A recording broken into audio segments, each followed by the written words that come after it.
As many of you already know, the EUTOPIA Student Think Tank is a platform for giving voice to European students' shared knowledge.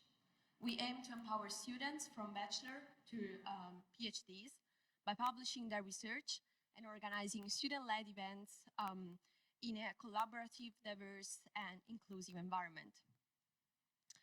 Since the main goal of the EUTOPIA Student Think Tank is to give the opportunity to students to speak, we are very glad to welcome you today to today's event with the title Students' Voice for a Greener Europe. Before starting, we want to thank you, every one of you, for being here with us today. The EUTOPIA Student Think Tank firmly believe that all the EUTOPIA gatherings are the perfect opportunity to strengthen the EUTOPIA community. So we are very happy to be here with you today to host our event at the EUTOPIA Week here in Ljubljana.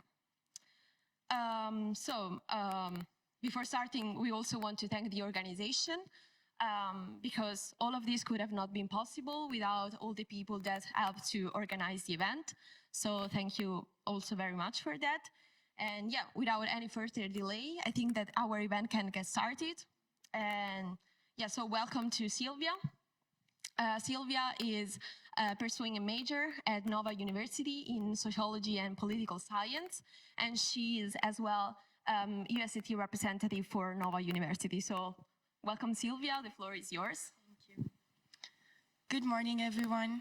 I first joined the EUTOPIA Student Think Tank earlier this year, and we already organized 3 conferences, the EUTOPIAN Conference, one event during the Brussels EUTOPIA Week, and this one now. And I just like to say that EUTOPIA is really nice, but EUTOPIA Student Think Tank is very special because it's where we can connect to each other. And since our conversation last night, it's very important to give power to the students and student voices. That's why I think these events are so interesting, because it's not only presentations, we're going to have activities so we can engage with each other like we did during the prior weeks. Now I'm going to let Matthias speak, and then we're going to do a round of presentations so you can all present each other, so then we can connect more. Matthias? Well, thank you, Sylvia. Thank you, Julia. Can you hear me well? Yes. Yes. Great. So first, let me start on a personal note. It's a pity that I'm not in Ljubljana. I'm currently in academic exchange in Singapore. So this is the reason why I'm not there.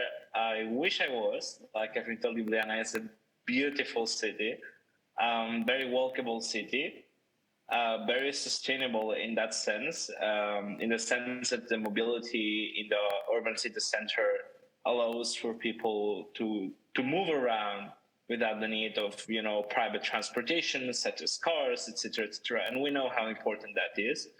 I hope that can be a part of your conversation too. My second point is that as head of events of the EUSTT, I can tell you we've been working hard in this event. Julia and Sylvia have done an outstanding work. Also, I want to thank Antara, Misha, which have also collaborated a lot and made this event possible. And of course, I could not avoid helping the Ljubljana EUTOPIA team, which has been fabulous to us.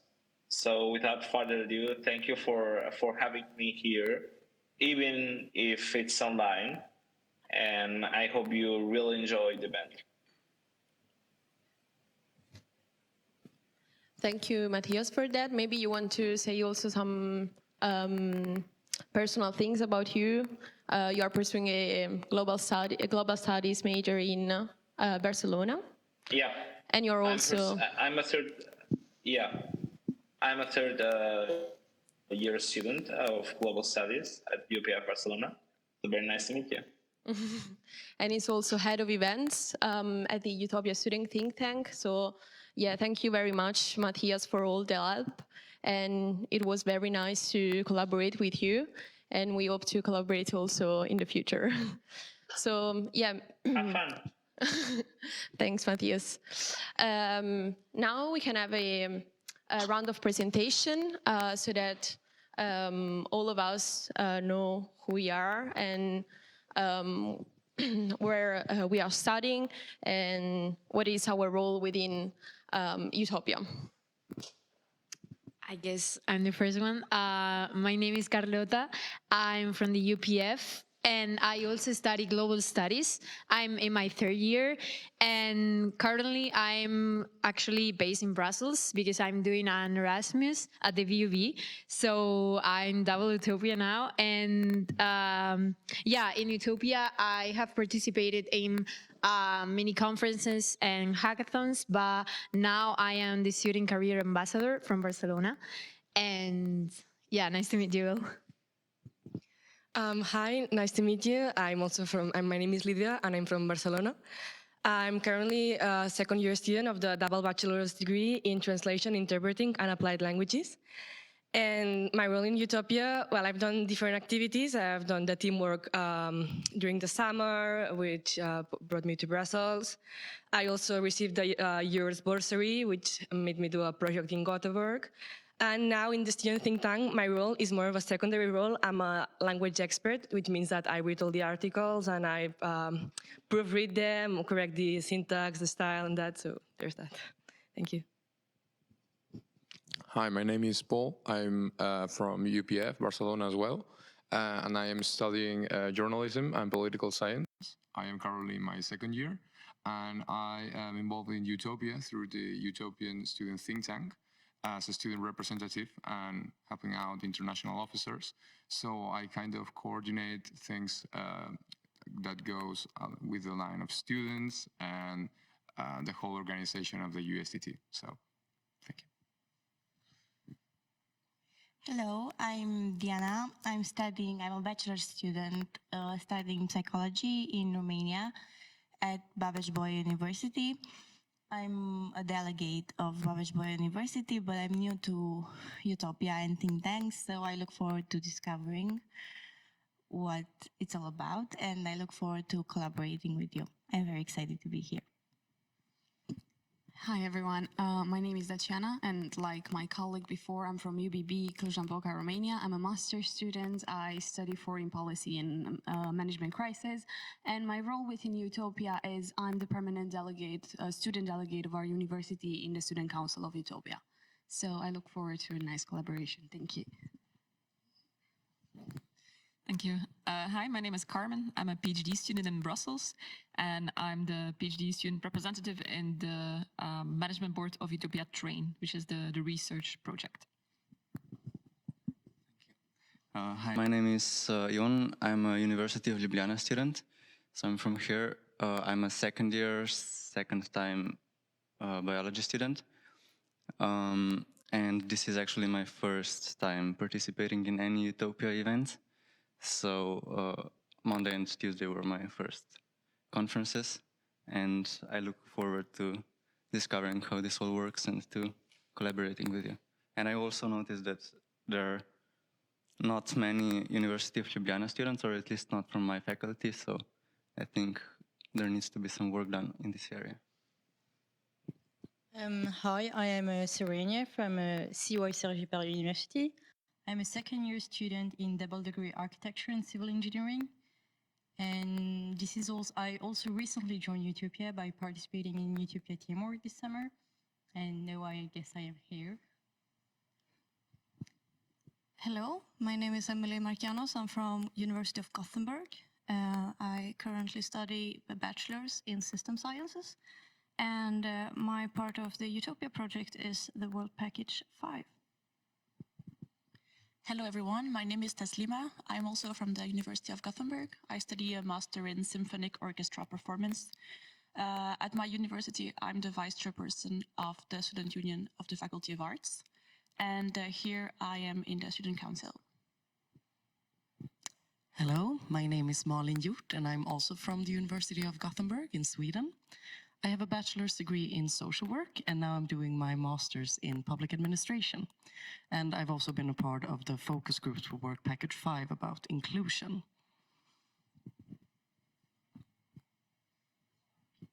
Thank you, everyone. I think we're going to start with our presentations now. After this.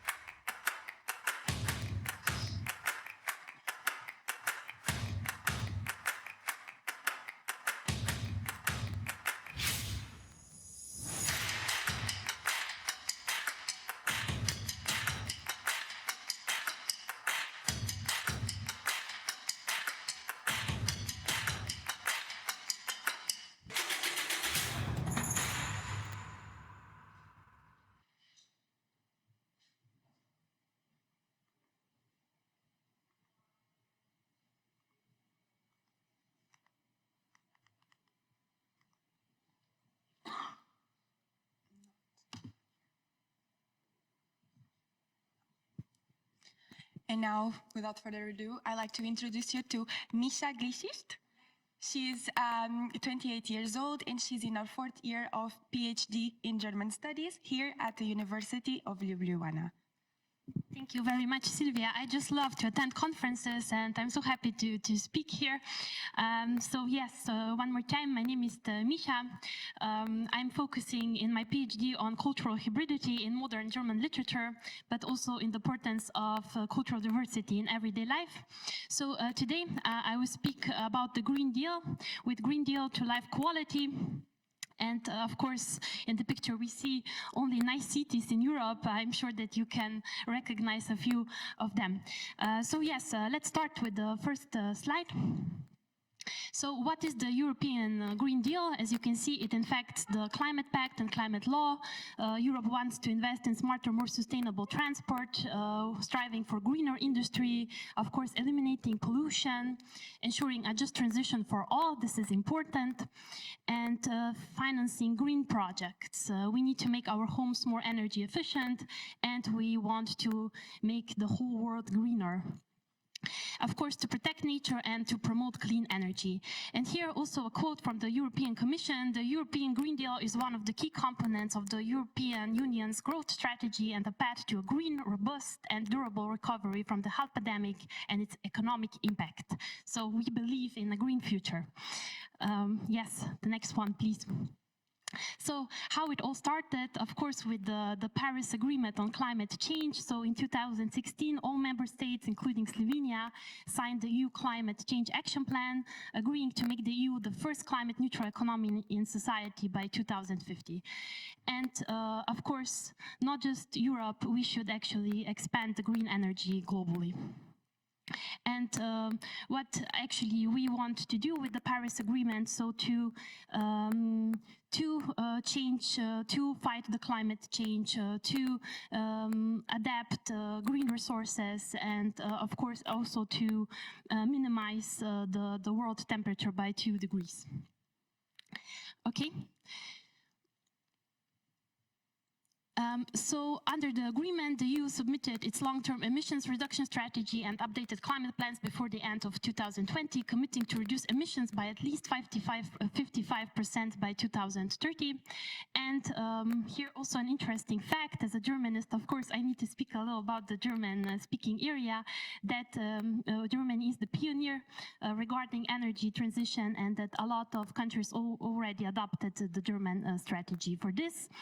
In Europe, we have 12 countries in total that need to do the energy transition, 41 core regions, and of course this will also affect the people, 158,000 workers in total.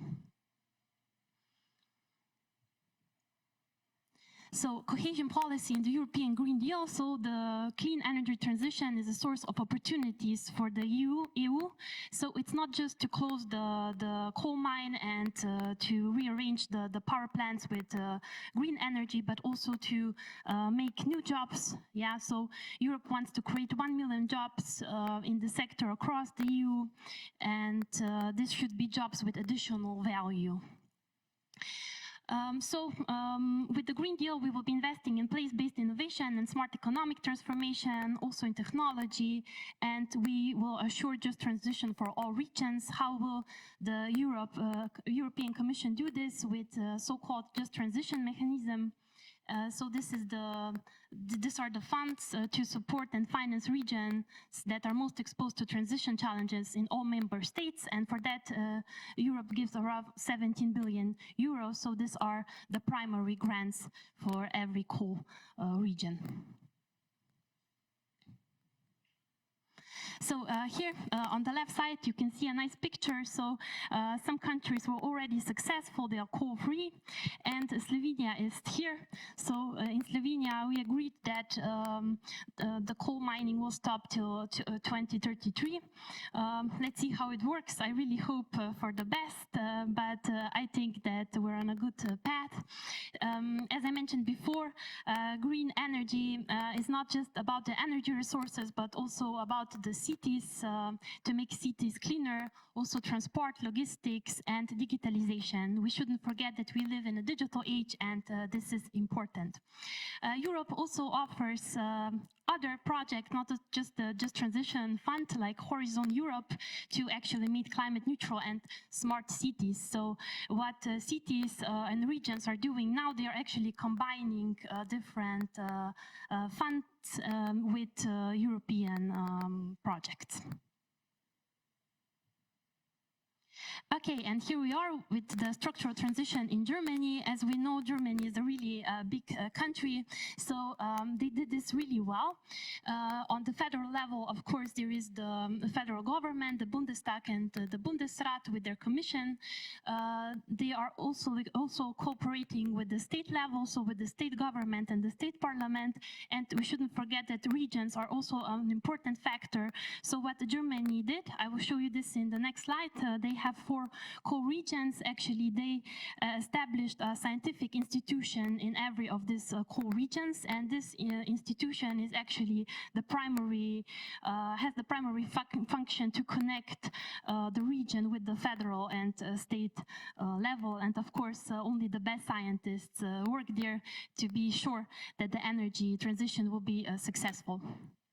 So what Germany aims to do to reduce the emissions of greenhouse gases, to become the driving force for investment and modernization, to contribute to innovation, growth and employment, and of course to be energy independent, and to actually secure sustainable and affordable energy for the 21st century. So here it is, the picture of the German parliament. Yeah, I picked this example because I really like it. So as you can see, a little bit of mixture of old and modern architecture. Maybe some of you were already there. People don't know that on the top, on the roof, there are 3,600 square meters of solar panels, and it looks really beautiful. It's like a tourist attraction on its own. And yes, also all government institutions in Berlin are connected underground, so you can go underground.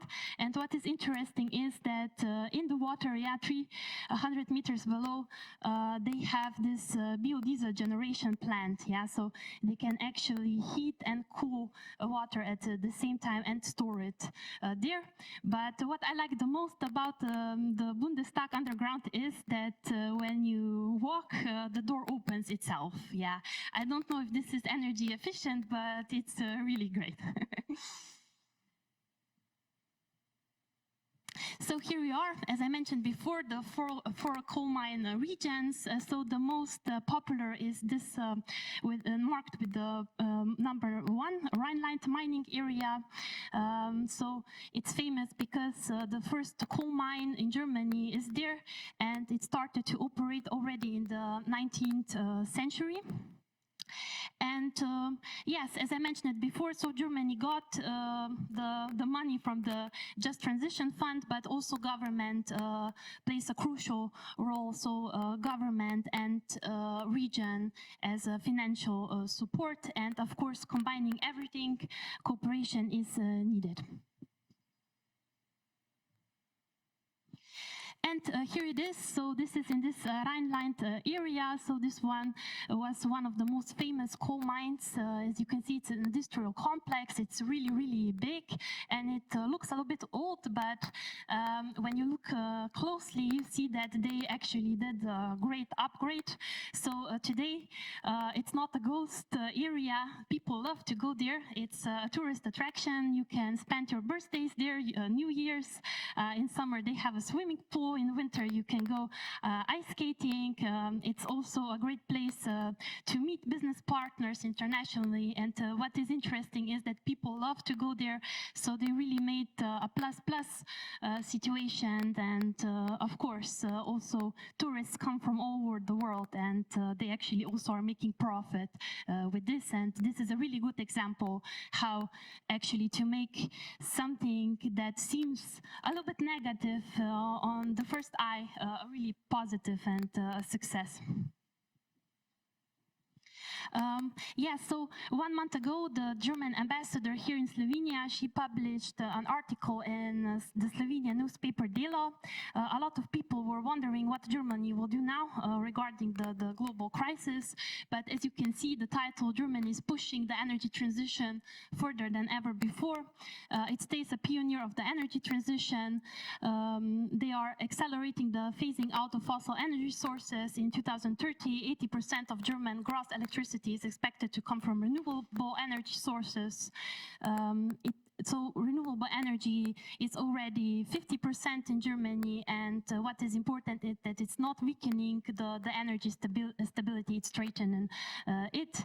And yeah, actually what Germany is doing, it has an effect on a global scale, so it contributes to lowering the cost of renewables globally.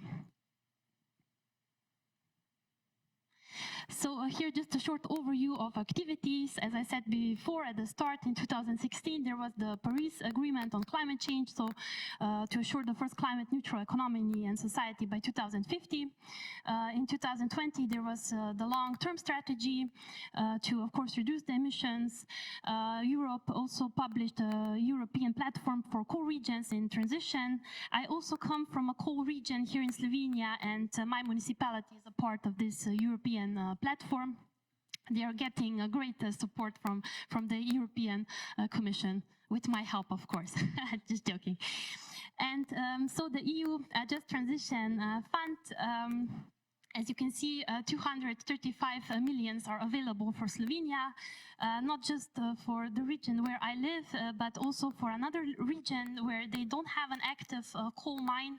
It's called Zasavje, and for them it was much easier to already start with the energy transition, yeah, because people there are not that affected, so they could also place a solar panel system and scientific institutes. In the region where I live, it's a little bit complicated because the coal mine is still operates, the people work there.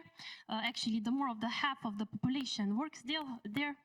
And we also have a power plant that produces more than 50% of energy, not just for our region, but for the whole Slovenia. Yeah, it's called Termoelektrarna Šoštanj, but yeah, I hope that they will do the best, the government and the municipality, to make the energy transition possible. Yes, and in 2021, actually, Slovenia signed this climate plan, the National Energy Plan, so to reduce also emissions by 30% by 2030. And yes, as I also mentioned before, the coal phase out in Slovenia is set till 2033. So this will actually be quite fast. Yes, and to finish my presentation, of course, it's happy to see young people. Sometimes I feel a little bit old, but yes, youth participation. What is important is that Europe does not work for us, but with us. Yeah, so our voice should be heard. It's all about networking, to reach out to the unheard, to trust young people, to empower them, to share their knowledge, their views. And we should all know that energy is precious, so we should make the energy usage more efficient, and it has a positive effect on the environment in general. And of course, we shouldn't be scared about innovative technologies, digitalization, because we will benefit from them. They will unfold the potential of natural assets for humankind and the environment. And yes, this is it from my side. Thank you very much, and I hope you had a fun time.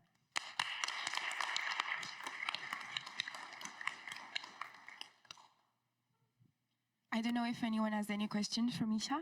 I have one. Maybe you can answer me. What are the positive and negative outcomes of this energy transition? Thank you, Celia. This is a really interesting question. So, yeah, the negative things, I would say the time frame. Yeah, it is really important that we start planning as soon as possible. And then, of course, the unstructuring, the restructuring of the whole energy system. Yeah, it's a little bit difficult to replace a power plant with not just one, but with a lot of options. And then also how people will accept it. Yeah, it's not easy actually to lose a job in a coal mine. My city has a coal mine tradition. Actually, the city on its own was established with the coal mine. We also have a lot of workers from other parts of Europe. So yeah, I think that the tradition will be a little bit lost, but if we can do something like they did in Germany with this Zollverein, then I would be happy to see tourists. And of course, you're welcome to, as well. So yes, and the positive things that it's actually a change and a change where we can do it better. Yeah, with jobs that have additional value, bring science, bring smart technologies into the city, and actually to be a part of this successful global picture. Thank you. Does anyone have any other questions? Bernardo? Hello. I have a question about the thing we were just talking about, so about the transition. In terms of social acceptance, how is it going in your village? So because of the history with the coal mine, how is it going? Thank you very much for the question. Well, we have a really good mayor who is quite empathetical, and he understands the coal miners and their families, but it has been reassured that nobody will be left behind. But what the municipality still needs to do is actually to write everything on paper, to make it official, and to get the signature from the government, yeah, because we know that how law functions and people should be secured by law. But I'm sure that it will be a positive outcome. Thank you. Any more questions? No, then we move on to the second presentation. Now, Bernardo is going to talk about energy efficiency. Bernardo is 22 years old. He's from Portugal, Alentejo, and he is on his 5th and final year of Master's Integrated in Environmental Engineering. Bernardo? Good morning. Thank you. First of all, I would like to thank the Student Think Tank for this opportunity and Sylvia.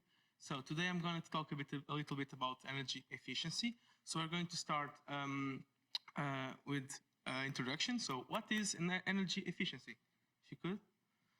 So it's the use of less energy to perform the same task or produce the same result. It being to use energy in a more graceful way to achieve our ending, our meanings.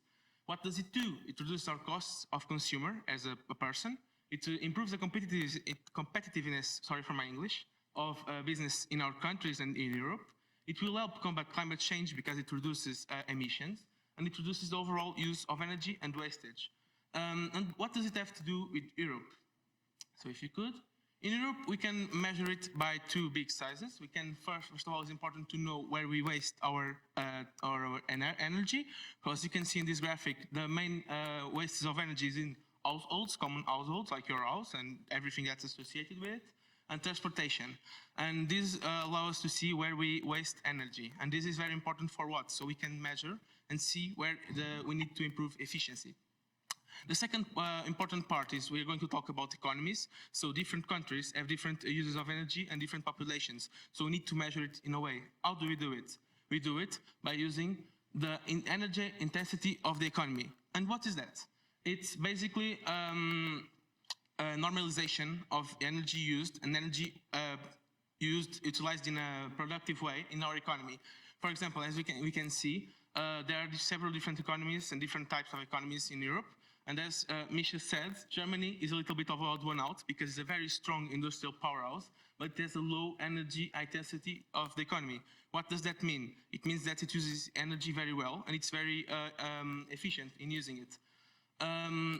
another factor that contributes to energy efficiency is the type of economy we're talking about. In Europe, we are currently doing a transition to less energy intensity economies. Why? Because we are going from a services to services economies, from industrial. We are going to do third service parties, mainly. So we are currently doing a transition. And now let's explore a little bit about these two sectors, mainly the household scale and the transportation scale. In household, you can see that is currently in the means the third largest producer of greenhouse emissions, so climate change. And it's only surpassed by manufacturing, once again, the hardcore production of items, and production of electricity. So now that you know that is a very big waste of energy, where do we waste it in our homes? So as you can see by this graph, the main waste is in space heating, mainly in other countries. It changes a little bit throughout the countries of Europe because, for example, in the south, the main waste is in water heating, not in space heating. But in the north, because of the colder climate, usually use much more in space heating. And we have lighting and appliances at 14.5%, space cooling 0.4%. Once again, this changes a lot between North and Southern Europe because of the climate. And then we have cooking, 6.1%. This is a very odd one out because it changes from country to country. For example, here it's 6.1, in Portugal it's almost 30%, so it changes a lot. It's kind of wild. It depends on the type of appliances that you have in your home also, because we are talking about households. Every household is a little bit different, older houses, newer houses, and efficiency has also a lot to do with that. Let me tell you, the first thing that you need to do when you're going to buy a house is to see how it was built, in which orientation. To have the best house for energy efficiency, you have to have a house built from east to west. And I ask, why? Why? Because of the sun. One of the main things to have a good, efficient house and to save money heating it up and to save money in energy consumption is to get a good sun exposure. Because east from west, the sun rises at east and puts on west. So you're always going to get sun all day long. That's one of the first things. The other ones is to see the type of material that we build, because we want to insulate the house and prevent loss of energy, or being loss of energy efficiency. But about houses, it's mainly this, so I'd like to go to the next one. Now let's talk a little bit more about society, not in our houses, but our transportation, because we saw it's also very expensive. And now we have these graphs, and these graphs are representing the main types of transportation of our society nowadays and their energy consumption. The graph, I want to talk a little bit about the graph. It's a little bit too hard to read, excuse me, sorry. So as you can see, the graph is from 1990 to 2020, and it starts on the 100. It's the base of terajoules for every transportation since start of counting. So this is the baseline. And now, why do we put the baseline? So we can see the growth and degrowth of the different kinds of transportation through the years. Because, as I said there, throughout the years, technology evolved and we became more efficient in a technology way. But as you can see, some of our means of transportation did not. So it's very different to ride, for example, international. It's very different to ride an international airplane, which is the biggest one. We all have heard about planes and their impact in the environment, right? And to ride, for example, the trains. One of the main things in here is how we use energy per capita, let's say it like that, per head. And that also changes because of the emissions we emit, mainly in cars and coal and petroleum and oil vehicles. For example, as you can see here, I will go once again to rail. Rail changed because rail also went electric, so it's very good for the environment. And the road climbed up a little bit. Why? Because unfortunately, there's a trend going up in Europe of people going by not public transportation. So yeah, it's kind of sad. But this is a little bit of a resume of what transportation means in energy efficiency. Yeah, we should also take more transport and stuff. So now let's go to the next one. And now I would like to talk a little bit about what we can do as a person to improve energy efficiency. First of all, there's a lot of value for us as a person to increase our energy efficiency, meaning in our greenhouse emissions and in our wastage of energy, mainly money, because we know that inflation is real and it's unfortunately not getting better, and things are getting expensive. So, from a side of economy, we should shift to less intensive activities and increase the means of production. Sometimes in economy, they have very old factories working, and they are very low producers or very low activity producers. We can also, in a personal way, we can, as I said before, buy good houses, create measures of energy efficiency, for example, double glass windows, because windows are a very bad place in losing energy and heat.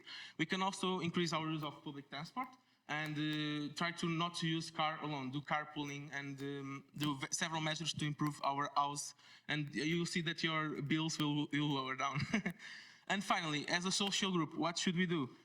We should make ourselves heard and put people in power accountable for the things we are doing. Let's make ourselves heard and say we want more energy efficient economies. We want to change away from fossil fuels and renewables, as Misha said.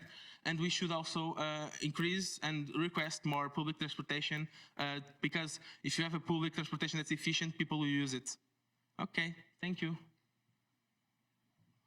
I hope you understand. Okay, any questions? Thank you.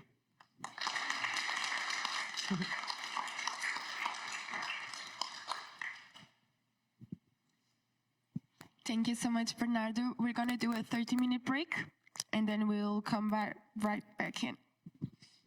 We have some Post-its, and what we're going to do is we're going to write the problems there are in our country relating to the green, and we're going to put them on the wall, and then we're going to see each other's country problems, and then we're going to put the solutions here. But first, I want you to write all the problems that you think you have in your country. So not for Europe, but for your country specifically. I think you all have pens, so I'm going to distribute the Post-its, and then we can all put it on the wall for us to read.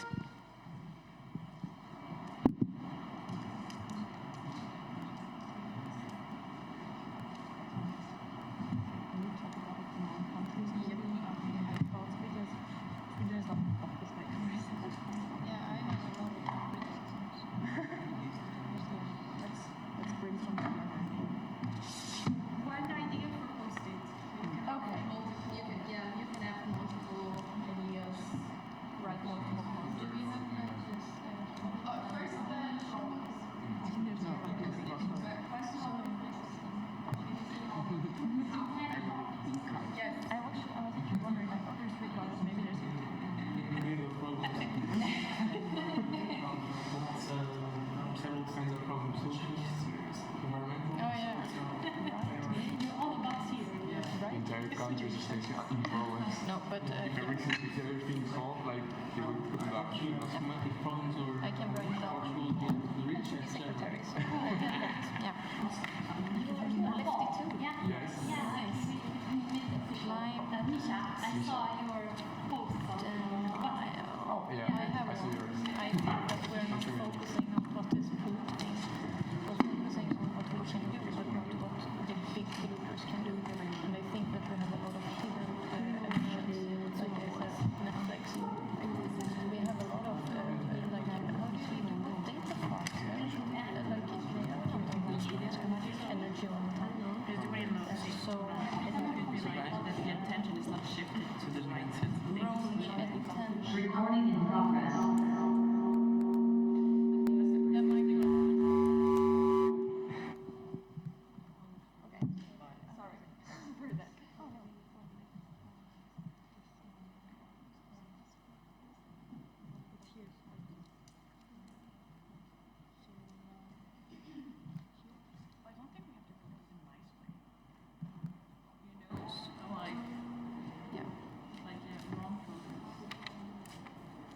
On action. I think it's one where we should. First one. Isn't the like we actually green in the 80s.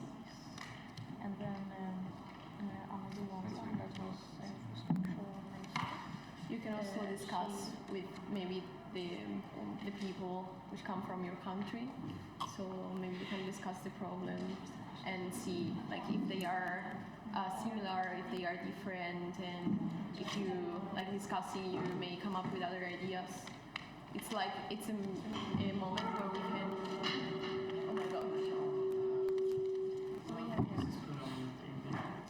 Yeah.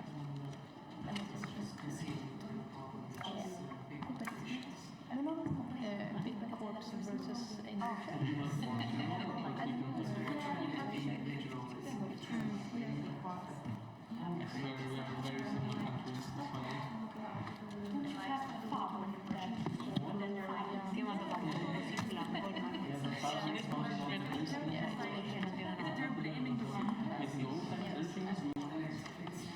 How can it be that all of our countries are so, like, we look at all our countries and it's like, oh, it's there are problems, yeah, we should solve so many problems. The true European identity. It's not how it works. I mean, we have different. Oh, that's a good one, yes, corruption, absolutely.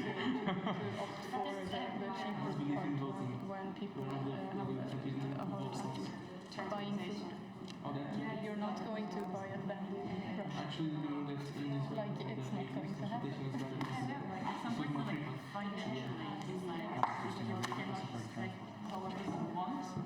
It's like you cannot afford it. Like rubber stores that can use in the winter because they're low in temperature. And that's Yo he puesto rodalí. Because imagine, for example, the airport, Blanket they've been trying to build one for 3 years. What more? I have written wrong focus on action plan, but then I have big focus on individual. We can also talk about the Like a more specific transportation. which is one of the most Like we have buses like in the rural areas that could be more of like they have in your city with like traffic. I think it's like a pilot actually in southern Europe that they have this rural area and they order a minibus on a certain time and it will be posted like on this time the bus will be and then maybe there's more that getting to the complete edge half an hour. You can just write Waste. Portugal is one of the lowest countries in Europe who recycles lowest percentage of recycling. It's hard and people also find it actually just the report will be recycling 20%. You know what we do in Slovenia? We recycle everything, but then when this truck comes, the garbage, they put it in. Actually, that's what they do when they get to a recycling plant. They separate the waste by flotation, density.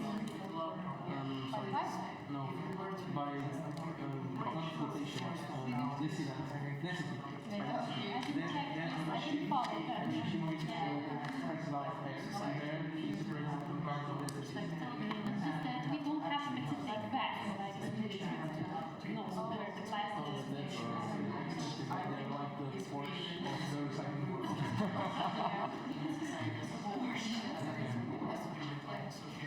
Okay, I think.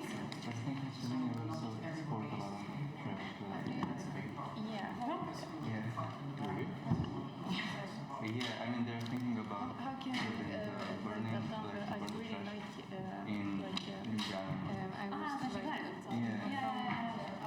burning is also sustainable. Which is also not and the air quality is not the best. If I write it like this, put it outside for cooperation, top down for It depends on the initiative to mitigate impact. What you're talking about air pollution is the biggest one because you're creating energy with waste. It's better than just burning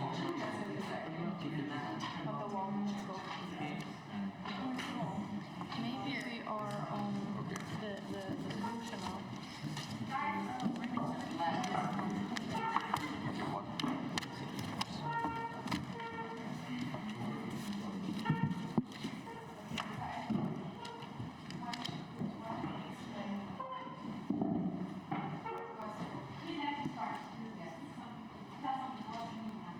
So what I am missing are international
that influence the government and influence the policies, and maybe we cannot get to a transition as for 2030 as Spain is envisioning, but by 2050 or maybe never, so that's a big problem.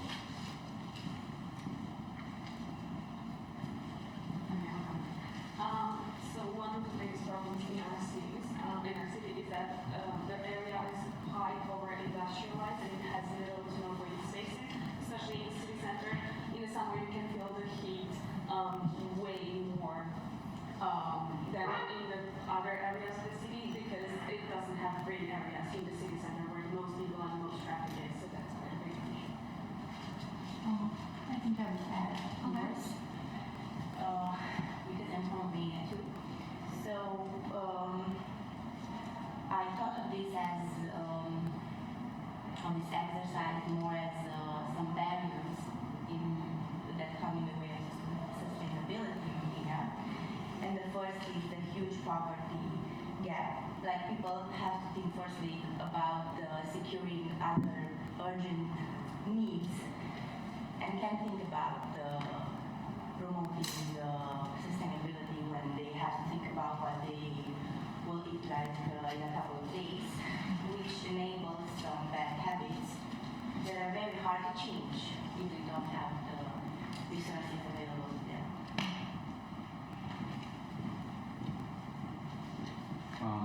So from Slovenia as well, one of the problems I thought of is the infrastructure for transport mainly. I've been to one of the workshops, I think, yesterday, and they mentioned that around 150k people go in from Ljubljana each day. And I think, especially in comparison to some other cities like Paris or Amsterdam, we could have much better public transport, which, because of the current situation, it also really influences air quality. So I think that's one area to work on.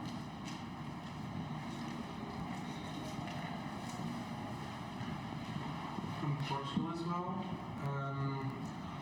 Emerald Airport, and you may ask why. Because in Portugal, our airports and the creation of infrastructure takes a lot of time. For example, they've been trying to build a new airport for 20 years because the old airport of Lisbon is right in the middle of the city.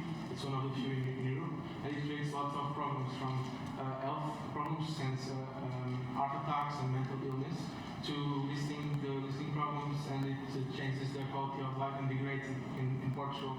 So yeah, that's a big problem in several other ways as well: environmental, social, and economic. From Sweden. So I will just take all of the 3 points at once. We have a government right now that is in climate denial. They're like, if we don't reach the goal, then we won't reach the goal. How what a pity. And that's really frustrating. And then we said that there's a wrong focus on action. We tend to look introspective, and we need to tell the big corporations that they have to make the change because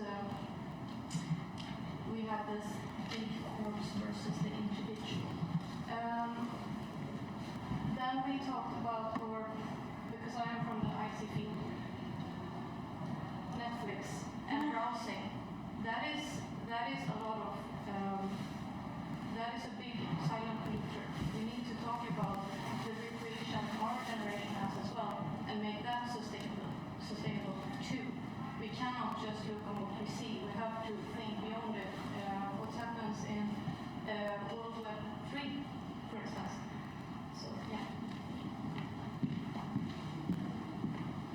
I would also like to add here also World Airport, because every time that I visit a new city and I arrive to the airport, I'm always surprised, like, whoa, this works so well, and in Lisbon it's so chaotic. I don't know if you heard the news during the summer that people had to wait 3 days, sometimes even a week at the airport because there were no flights, and that's a really big inconvenience. So I would say, as Bernardo explained, they have been trying to build a new airport for 20 years, but they don't decide where they want to put it, and that's a big problem in Portugal, but more specifically Lisbon right now. Well, I'm from Spain. I would like to talk about decentralized public transport because it's a huge problem there, because not only in the Spain region as a whole, but also, for example, in my case in Catalonia. Because you want to go farther, like of a certain radius from Barcelona, you can't by public transport, and then you have to use private. Or also because private is a way better alternative, because, for example, from my town to Barcelona, there's like an hour and a half by car and 4 or 5 bus, which is crazy, and you can also take the train because there's not. Or between small towns, because you need to, if, for example, my grandma needs to go to the doctor, she can't go by public transport because there doesn't exist. Or she takes 4 hours to reach the point of by car. It's 20 minutes because the bus goes. I mean, it's crazy, and this makes people have to take the private transport, which is not sustainable. Yeah, I wanted to add on that because also, well, we are very car dependent, as my colleague said, and we do have public transport, but for example, that the trains that people used to commute to the central cities, they work very bad. If it rains, you can forget about it. I mean, it works so bad, it is always late, and you have many problems, so it's not an attractive alternative for people. And then also I wanted to add on sustainable mobility that I think Spain is not very bike friendly. I think we could improve the infrastructure to make it more attractive for people, because I mean, now I live in Brussels and I see, well, Brussels, I think it's very chaotic to use the bike because there are many cars, but in Belgium it is popular, right? And I think it's surprising how it is a country that it rains a lot and people still go by bike, and we are a country that like we have so much sand, and I think it would be like really like logic to use the bike. So yeah. Yeah, actually, from all the problems I have, one is that transport networks are too centralized, and the other one that people are too car dependent. So yeah, it's a big problem. Yeah, everything goes by Madrid and Barcelona, and it's amazing. If you want to go to any smaller city, you have a lot of problems. Maybe you can get there, but it will get you so much time and so much travel that you don't do that. You just get your car, and people get so car dependent. It's terrible. So I'm from Brussels. I also wrote down traffic infrastructure because it is chaotic. I wrote it down for two reasons. One is that we have a lot of traffic jams, which is bad for air quality and what has been mentioned before, but also because now due to the pandemic, more and more people are getting on their bike. The number of people dying in traffic is stable. It's decreasing for everything, but it's increasing for people with bike. So we have to fix that. Yeah, I also had another one, inflation. Things are just getting very expensive, and that's also linked to the inequality. If you can't pay your rent, how are you gonna estimate your house? So I'm from France, and the main thing that came to me is what I call political hypocrisy, because it's not the same thing as being kind of denied. It's like being, yeah, there's a problem, and then having a double message. So for example, France, the last country in the EU in terms of governments using private jets. And so for example, our Prime Minister went from Paris to Marseille in a private jet to do like a summit on climate change, and then took it back to Paris to do a TV show about climate change in the same day. So we have a lot of this going on in France, a lot of hypocrisy about climate change, and so I think that's the main problem in France. I'm from Italy, but working in France, so something that is good for both is overexploitation of public resources, not of Italy because of intensive agriculture to feed intensive breeding, and in France because of nuclear energy production. They had to close down the nuclear facilities because there was not enough water to cool them down. I come from Italy as well, and I wrote down a very general problem, which is information. I feel that, like, regarding sustainability, maybe younger people are can get more information thanks to social networks, social media, etc. But that we are not the biggest part of the population. The adults and elderly people are, and they are the one that can really make the change. We can, of course, but we cannot do it without their help. And how can they help us if they are not aware of the problems? If they do not know that the problems of climate change and all that we are speaking here is important, and how much is important for us, how can they help us? So I think like we can really improve like the information for elderly and adult people. Okay, I'll go add one more because it hasn't been mentioned. Another issue in Romania would be food waste, especially around holiday time. I don't know, it might be a tendency of post-communist countries of overconsumption, but it happens a lot and it deepens the inequality that we have within the country.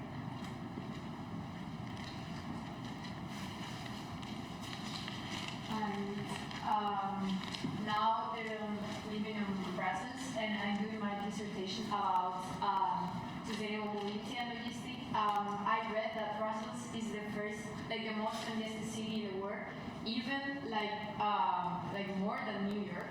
So we have a lot of problems with traffic congestion and air pollution, and last mile delivery is one thing that is contributing to this congestion and pollution because there are so many vans delivering the parcels, and yeah, the rise of e-commerce after COVID, this is a problem, but I can say that Brussels is working on it, so we're in the path. I would like to also talk about transport, the traffic and the transports. So same as in Spain, we have a 20-minute car ride that takes 4 hours by bus. And then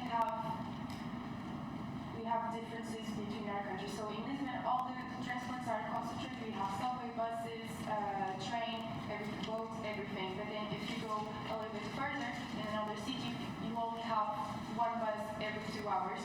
And in the interior of Portugal, you have 1 bus per day in those little villages.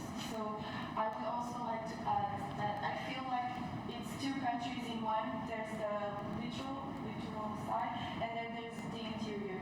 And it would be best if there was just like a centralized public transportation, sort of, so these differences aren't as big as they are right now. Sorry. So I also wrote transportation and traffic. Very similar reasons. I'm not going to say what's already said very well. I want to talk a little bit about transportation. For example, Portugal does best in development in transportation. We are one of the biggest countries in Europe with roads, speed roads. We build highways, we build it with European money, and unfortunately, only 45% of the highways we build can have traffic enough to be a highway, let's say like that. For example, they don't have any traffic, it's just empty roads, very expensive empty roads, and that's bad because they're not getting used, because wasted money to be used in good transportation, in more frequent buses, because also in Lisbon for the last 20 years we've been losing transportation timetables. Yeah, it's more and more rare. Thank you. I wanted to answer to the thing of traffic, the lack of culture of using the bike, because at least for Italy, the weather is almost all the time good, but nobody is using the bike. While in northern countries like the Netherlands or Denmark, where it rains all the time, they are using the bike. Yeah, I want to add cultural norms. I don't know how the situation is in your country, but in my country, especially with the older generation, because of the lack of resources the large percent of people have or don't have, there is this shame regarding poverty, which enables sort of more like opulent focused behaviors. Like people don't have money but like to pretend they have more money than they have, so they spend a lot of money that they don't have because of the shame. Like nobody wants to do it therefore, so it enables overconsumption.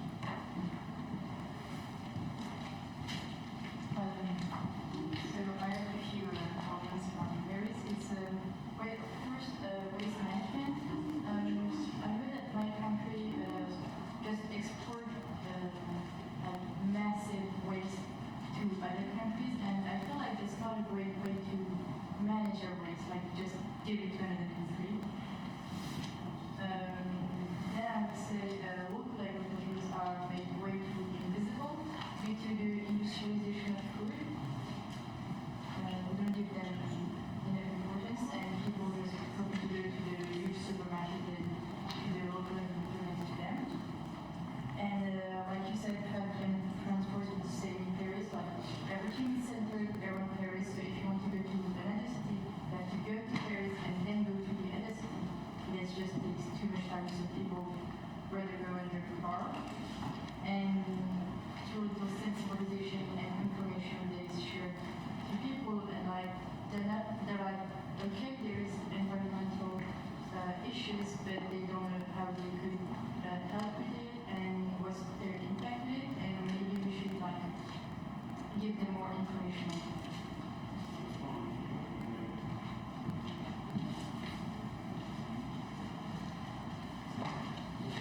Land consumption, building new buildings instead of using buildings that are already built. It's more expensive to refurbish all the buildings instead of building new buildings.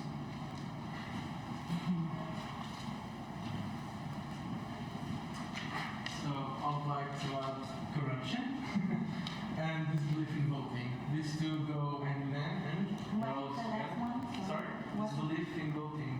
So in Portugal there have been some ideas of corruption in the recent years, and that led to many of the public and especially the young voters not feel represented, not feel power enough to do stuff about changing the government. So they just don't vote, they don't participate, and that is having a very big problem in our society and our willingness to things around us. I would actually like to add on that as well, but I wrote informing people on current issues and in politics. So here in Slovenia as well, currently we have quite a few elections going on and referendums, and I think so much more could have been done by informing people like who actually vote, who wants to make a change, because in the previous elections for the mayor of Ljubljana, there were some better contestants who would make changes to infrastructure, for example. Then the current mayor, who is going to be like not going to be 10 years for his mandate. And there are some organizations like Greenpeace or Institute of March the 8th, and but very thanks to inform people still by making the elections for people who go to elections to make the numbers higher.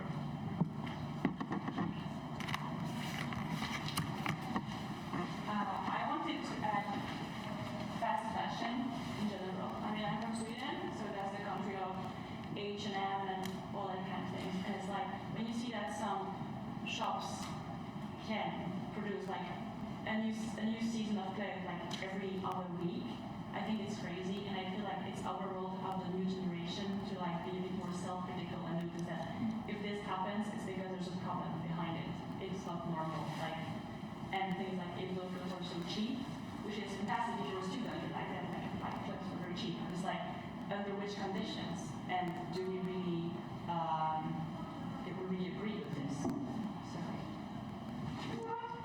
I wanted to, like I really agree with that because Spain is a country of Sara and all of those things.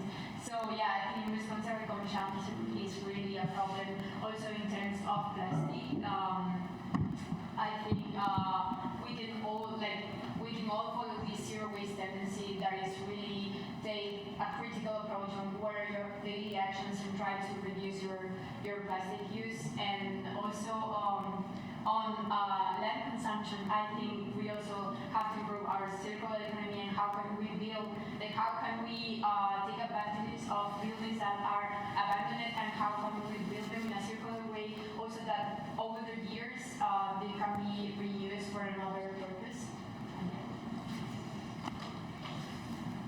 Also, always on the transportation part, the lack of an integrated European railway system, as we should try to adapt the trains and more the trains. And on the social part,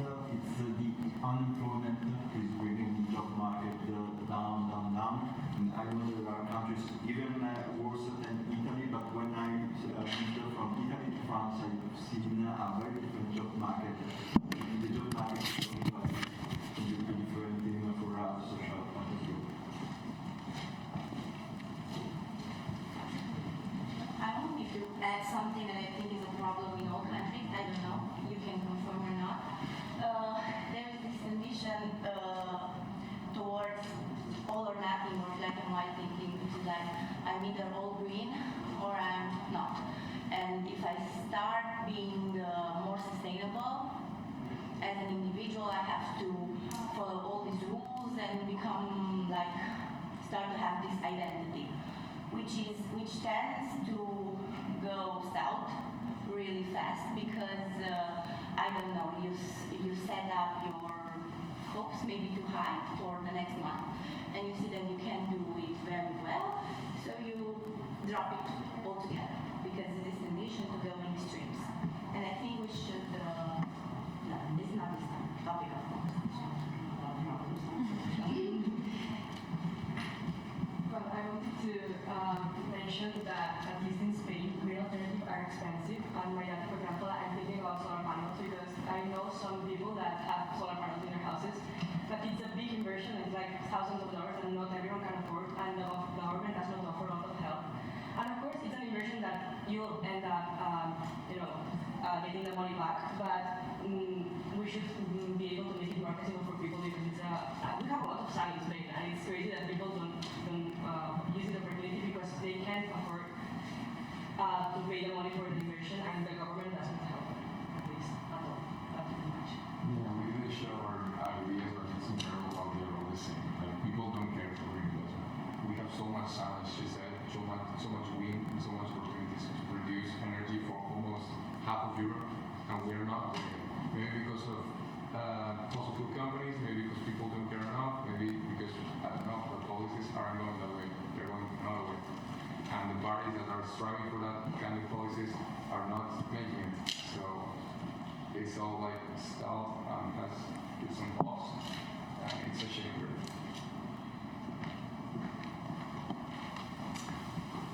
So I would like to talk about recycling because in Portugal we recycle very, very little and people are not interested in it or learning it.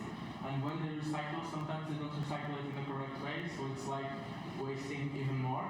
And it's a big problem because waste is a very different topic of society, and it can be beneficial to it if well managed. I'd like to add the topic of electric cars. So in Portugal, they started promoting electric cars, offering free charges, but the people who can afford to buy electric cars don't need those kind of incentives. So I think they should find a way to promote the buying of electric cars, but at a more reasonable price, because that's how you can transition from a company.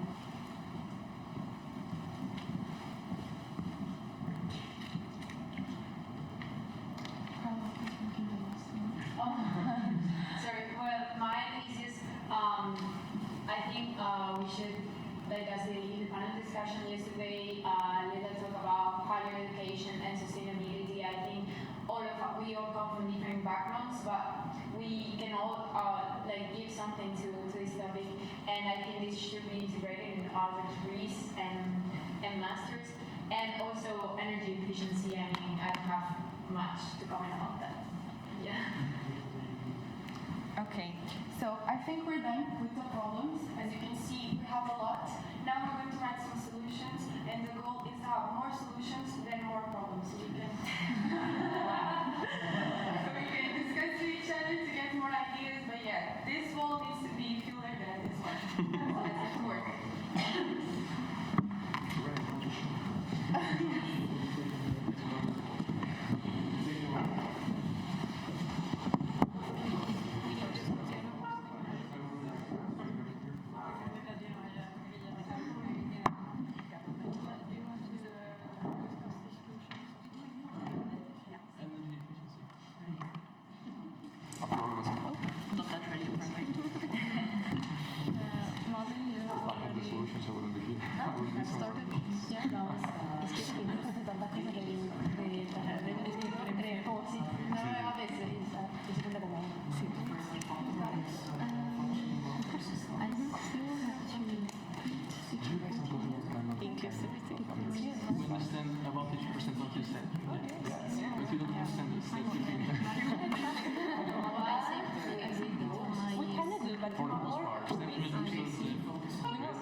Yeah, I understand. Oh, sorry.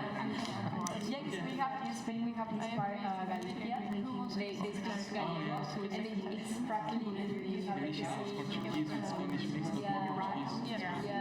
We also have a small language there which is called Mirandese. It's our version of Galician, but it's very different. It's very archaic. It's a language that's not living. It's like Latin, but some people speak it, but it's not used in day to day. Mirandese. Oh, you did? No, but text the right actors. Not a solution. Well, I don't know. Solution by My brain. Move. Do you have projects in your country regarding, I don't know, rewarding some kind of public transportation usage? Like if you, I don't know, use the bike to get something. I know that, I mean, it's not a reward thing, but I know that if you have a card for public transport, like the card you pay to take public transport, then you can take for free the bikes from the city, and you can take for free the electric cars that are landed by the city, and all the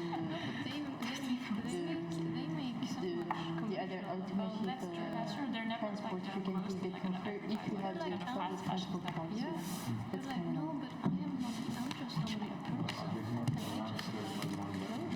Yeah, but you reach out to like 50,000 people. So what's your responsibility? Some cars that are older and use a bit more, they can enter. But it's like crazy because they will continue circulating outside of Barcelona. It's like maybe like aware of it. That doesn't happen to change the pollution, that happens to change the air quality. That's in the Arctic. But imagine air quality and pollution will stay in the city but not outside. That's why they can go outside, not inside. These are called the EU directives. They did exactly the same in Paris. It's like That's a good point. Why do we allow pollution to happen in a place and not in the other? They raised that for repairing stuff. It was lower lower tax on maybe used clothes and repairing services. Okay, so the tax used to be lower and they raised it. Yeah, because we have a right So re-lower the tax on repairing services. Yeah, everything that is like in a circular economy. But it can happen at a level of individual. Community doesn't support change. It's okay, it's fine. Yeah, I made that point very. Sorry. You didn't break the class, so you won't have luck. I think for transport, the main thing is accessibility. Because if you can't access it easily, use it, you won't use it. Or something like circular, like consumption. For example, in Portugal, avoid buying. but you pay 40 euros per month, 30 if you're a student, or 16 depending on your condition. And you can cross and go to all the public transportation in Lisbon metropolitan area, which includes 2 cities and the entire Tejo Bay. But people still don't use that much of transportation because of lack of accessibility. So yeah, I think the main thing is to increase the investment, I would say. Do you have more difficulties with this in Swedish society? I think that's really interesting. Like, it's really because you have another way of if you're a student starting, and if you're a student with help from the government, Yeah, I remember like merged Belgium, like In Barcelona, it is so frustrating because it is so expensive and it works so bad. Like and as far you are as from Barcelona, for example, if you live in a town that is 1 hour from Barcelona, it is more expensive than if you live in a town that is 30 minutes away from Barcelona. Yeah, there's like 6 zones, and for example, for a month you can pay like 200 euros just to take the train. But you're paying for being late. You're paying for like being in a train that you can even If it move. rains, you're like, oh, the train won't come today. In Lisbon, it was also by zones before. It's the same in Paris, and the worst is that recently they increased the prices by 100 euros. And you're like, what? And you didn't even do anything. In Spain, the government to like wash themselves, they reduce the prices to half, and the trains are free. But they are free, but they are not free because they are 3 months free. No. Okay. Yeah. But now all trains are free in Spain. If you are a regular user, you pay like a fee of 10 euros and you can was the train. Which is really good. But at December it ends, so it was like 3 months. They will continue next year, so no? So it's like a free trial. No, exactly. It's like coming back, but if you have to take like all the public transport, you need to pay. All the things you have like the cards for public transport, but we don't. I, for example, pay 80 euros for 3 months. No, but that's because I'm next to the city. because you're young. Because other people pay other people pay 40 euros a month for public transport, like in Barcelona. I know people who consider if they are young, they still have to pay like 240 euros for 3 months, which is impressive. Part of your We are haters of public transport in Spain. and so It's like way better in terms of price. the working The option is car. Is it good city to go by lots of traffic? But the thing is that we are haters of Spain, for example, buses in the city of Barcelona work very well. And the subway. But for example, our university doesn't have a parking, for example. So if you want to go to university by car, you will have to pay a parking lot, and this makes that people go by public transport. But it is not something that the university thought intentionally to make the university greener. No, it's something that it is in the city center, so there is no space for a parking there. but also making it possible for them to not compromise that away because of lack of time, which is with a railway, big issue, I think, you have with different all the models organizations and that you don't have time. Catalonia, you have That's why two Celtic already is awesome. institutions. In One one way, held by the government, it's one unwise held by the Catalonia government. because people One works don't, very well, the other don't. people that It's the Catalonian number. Yeah, the Catalonia works very well, and the other one is awful. or like But it's the other one to public? Yes, Yeah, both Both public, but they are more public expenses. it is to go and compete. In Portugal also have two big ones in Lisbon, but one is private and works very well, the other is Portuguese. It's like dead doors running. Railways Portugal is dead doors running actually. We had the Iberian side of tracks, and we changed it to European. We stayed behind, so now it takes almost a day and a half to go from Lisbon to Madrid. And before it was 12 hours, 10 hours. What an experience. We have to do it, so we can do it for the couple. Yeah, we have that too, Cykelbidrag, yeah, and that's great. Yeah, maybe like engage the work environment with the initiatives, i.e. bicycling to work. Talking about training. What have you written down? What are your thoughts? It's very difficult to get like train, like global process, even between European neighboring countries, cities, much faster. Also, it's like more to change as they are here. Having on the project. And the conditions are horrible. It's like vision.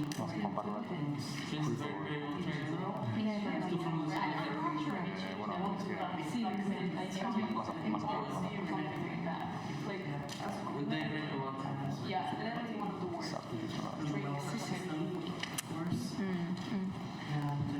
So it's not to copy other countries, right? I mean, to like, in a way, work together. So, because it's like, especially in the north, I think, with Amsterdam, you already have like this template of partnerships. The thing I think is that sometimes those development methods are very specific to the northern countries because of the different architecture of cities that they want to work. They are very good principles, but you have to adapt them.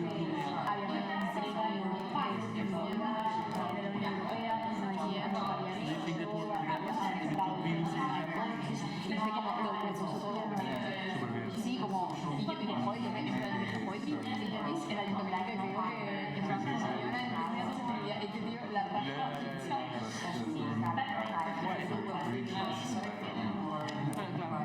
También entiendo que ellos mismos tienen que vender bien en plan de no. Ownership of your transactions, pero participating by actually like the factory. And see that, you know, I told the city hall that we needed recycling inside, and they actually put recycling from here, and they made it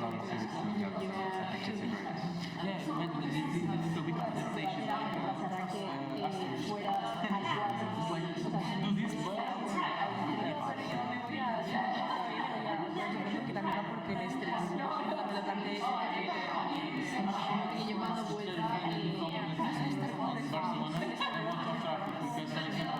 had some chairs, some classes about children, so when you talk about personalism with the because of your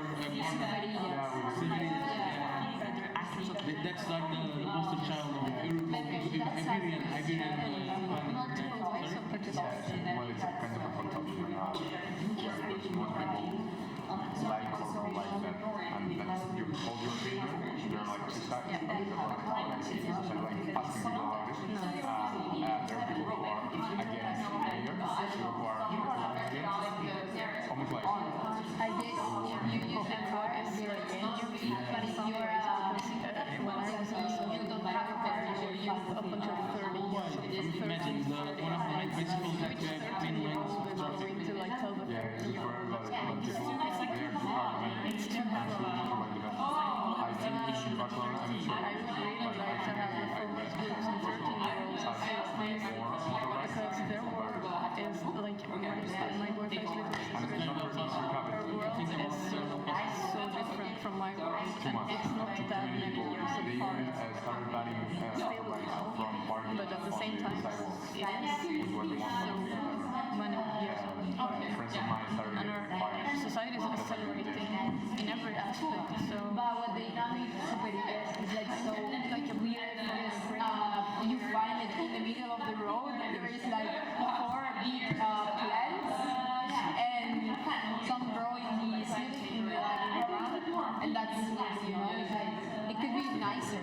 Yes, I would personally get the road off the road. Like a pathway. Imagine, since you have children, it would be very easy. You could do a transition period with some of the roads still open and the other ones would be closed. Imagine, you have like sorry. We have green or the taxon repair. These are the roads, right? They're in sectors. Imagine if you close this one and this one. they raised it again. That would be a transition period so And people can just chill as well.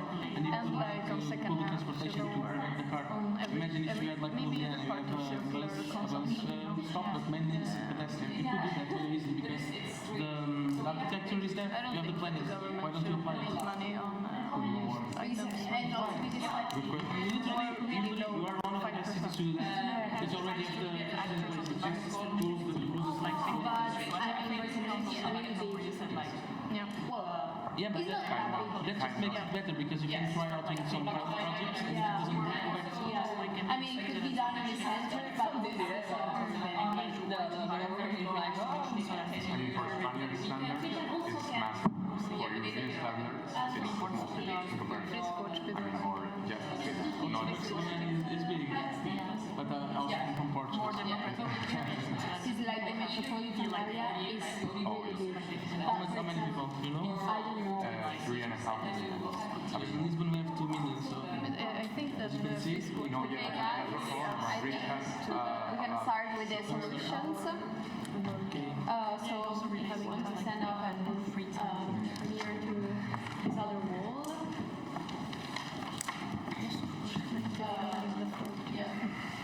It's now time to the wall that is about the solutions that we came up with to solve the problem that we put on the other wall. So if someone wants to start.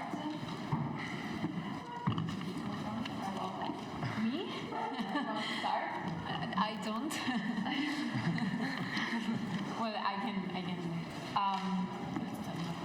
So yeah. Well, I don't know if I have to do it like in Spanish or it's the same as you. Okay. So I think public transport is a big priority. So more investment would be very welcome, and that's something to listen. Yeah. As a very general solution, raising awareness and through research and through campaigns and putting the problems in other cases because it's actually making people actively aware of the fact that it's a problem. Yeah, I would also like to add up on the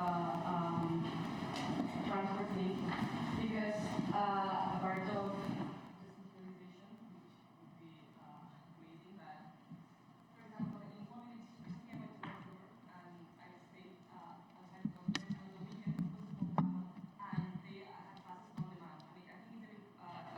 initiative because a lot of people didn't use the bus and it only came when needed, which reduced a lot of the pollution, and maybe that would be a solution for giving the alternative of the bus to towns that don't have it, but only when people need it. For us, so the thing is like there was no tax on repairing services, and they decided to raise it because it's a right-wing government now in Sweden. But so the thing is like if we re-lower the tax on repairing services, and also it would just facilitate circular consumption in all its aspects. So like repairing, like electronic devices, but also everything about like clothes in general. And then instead of rising the taxes like for the people, just like tax the real actors of the non-sustainability. So like the big corps or like the influencer who like actually have a lot, like a huge community, a lot of people they can talk to and decide to take this platform to like talk about, once again, fast fashion, that kind of things, like make people more aware, like there is some ways to deal with this. Okay, back to next. So I'm afraid of transportation, so I always dreamed of having Wi-Fi in a bus. Yeah, that's not possible in Slovenia. So, but in Germany, if you take this train, the Deutsche Bahn, they always have Wi-Fi. And yeah, for all of you that came with the airplane, the airport that we have, yeah, it's small but charming. But it's not actually, it doesn't belong to Slovenia. The Swiss company bought it, so Swiss Airlines. So we don't have a national airport. Then international networking, so more involvement in EU projects, so we can benefit more, and building cheaper homes for all, not just for young families. So we should actually follow the Vienna model in Austria, where actually everybody can apply. So the citizenship is not actually needed, and you don't just rent a new home, you can also buy it for a cheap price. And then also what happens that we don't have that many national companies, they always sell them or they move away to foreign lands, and yeah, I think that the state should actually prepare some funds to support the national companies. If I may add on the transport issue that I see many of you have encountered, I said policies for encouraging the use of public transport, and here, for example, our city has a Green Friday, so each Friday public transport is completely free for everyone in order to encourage people actually using the buses and so on. So, and the thing with the what do you call it? Like the squats. So there is like in the city center there is like a machine and you can do 50 squats in front of it or something and you get a free ticket for the bus. 20. Oh, sorry. So yeah, it encourages working out and also using the bus. Yeah, and you always see people doing squats in the center. Also, to encourage public transport, in Belgium, a lot of the cars on the streets are paid by companies because they can get a tax break. So the state is subsidizing cars for companies, and that's just crazy. So just get rid of it. We also wanted to like engage the work environment in greener solutions. For example, in Sweden, like if you work in a company, you can get like some of your hours is like paid to like work out or like go to some wellness things. And in a way it's good, but they can also like engage in greener solutions from there. So like back into work, and like I know they also participate, like if you want to buy a bike to go to work, then like a percentage of it is like reimbursed. So I think that's like the work environment should invest in those greener ideas. And also like more democratic participation, because I feel like sometimes the population may feel like overlooked by its politicals, but in a way if you feel like you have more of the ownership or like that you're an actor in this sense, it might also like get people more involved. So I think people should get more involved when it comes with the awareness in general. And I don't know if you're familiar with procurement processes, but I think a great measure to tackle this circular economy building would be to add green requirements to the procurement documents, and so this would make it much greener.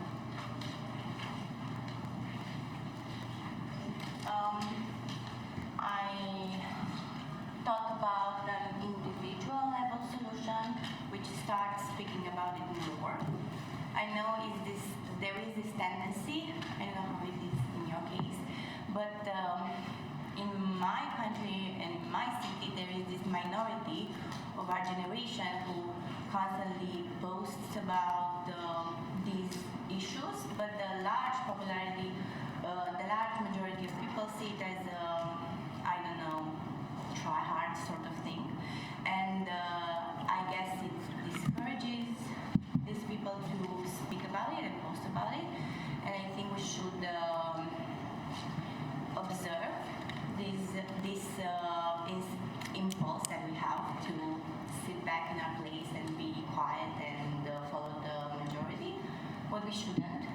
And I think this will make, in time, sustainability more cool, which is what we have to make is make people feel more positive about them being eco-friendly and have them feel good about it.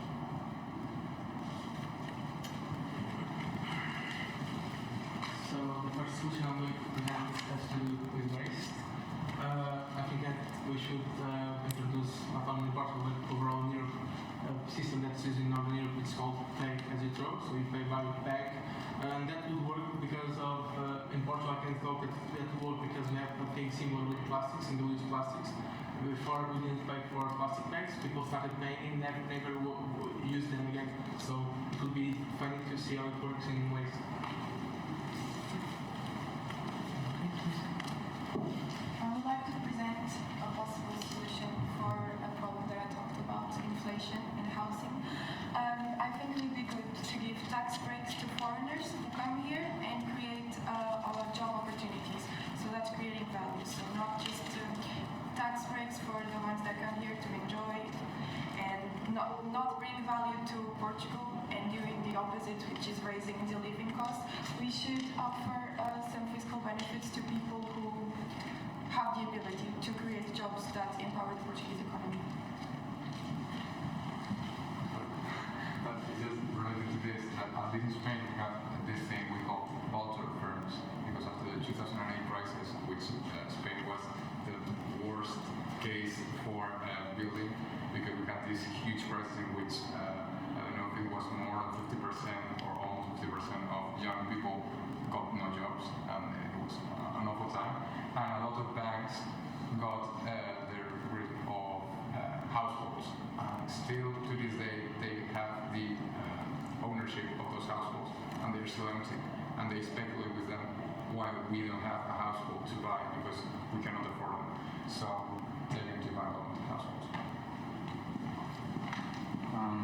Maybe this is more of a general idea, but like I wish for our government to give more incentives to the people to like I don't know, maybe monetary or in some other ways like sports to support or to promote the public transports for people so they would wanna participate in like these activities more and like maybe some greener projects as well.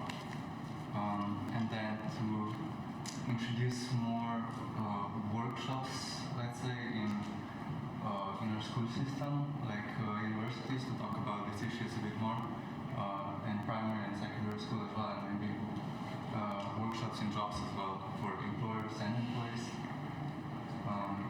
And then for the waste issue, I would like that to the promotion of second-hand use, so that people will be aware of it more and like not throw still useful products away.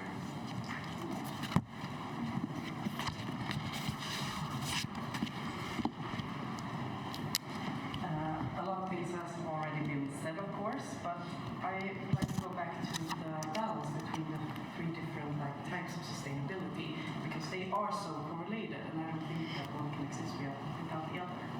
So I think a core thing for this, reaching green sustainability is a well-functioning welfare system that will lessen the effects of socioeconomic inequality. So if you have a system where there aren't huge differences between people, it will create opportunities for everybody to become more involved and take ownership and participate in this change. And another part of that, I think, is a sustainable work life that can contain everybody actually having a job, but also not having to work all the time. I think to shorten the work days and creating a more sustainable work life where you don't sustain mental health issues from your job, which is very common today. How can you put your energy on being sustainable if everything goes into your job and your living? Going ahead. I also think that you have new elections every 4th year in Sweden, a clear plan for infrastructure development that everyone is on board with. Because in Sweden it's very slow. We have great infrastructure, but like high fast trains and different types of things, that just doesn't happen because people can't get along and what are we doing? So that's a big problem.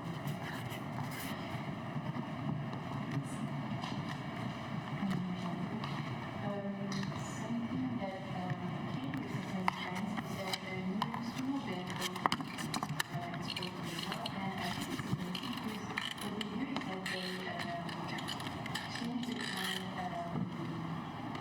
banks in France can invest in companies, like they take your money and every time you buy something there's a tax and they take that tax and invest it in something that they choose and you then have power on what they will invest on it.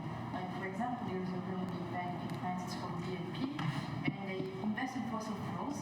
And when clients knew about it, they went and asked them, and they literally got thrown out of the bank. Like the civils came and took them and threw them out of the bank, like nobody can ask about it. And the fact that this bank opened is that their main objective is to invest on transition, and I think banks should. Well, that is a bit and that thing is about transport. I think public transport should be decentralized. Like I know that many of the countries, like you said, like it takes so much time to go from a city to another city. And I know that in Paris recently, because we're hosting the 2024 Olympics, in 2 years they built a whole new transport line, huge stations, and like if in 2 years you can do that, you can surely tackle the transport issues we're having and make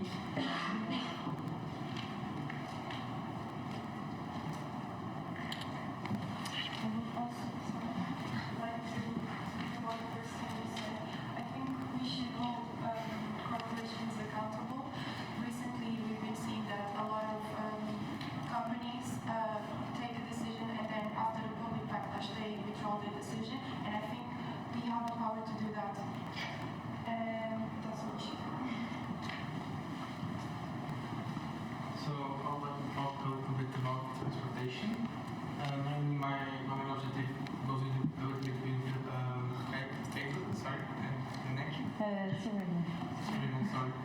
which is accessibility. So what's the work of having infrastructure if people can't use it and if it's all centralized?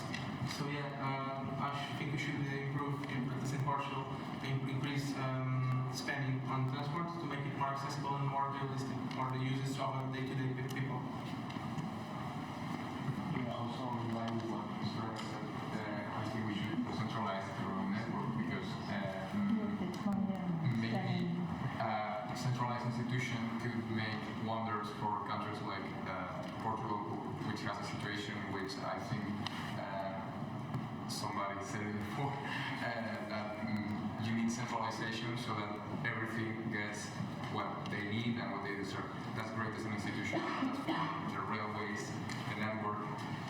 In the case of Spain, it all goes through Madrid or through other cities, and that's not good. There's an alternative, the so-called corridors. We just, I think you both are so you have heard so many times about the Mediterranean corridor and how we're getting it in no time. 25 years since the first time we heard about it. It would be like the actual line goes from Barcelona to Madrid, maybe to the south. Sometimes it does, sometimes it doesn't. But for the most part, Madrid-Barcelona.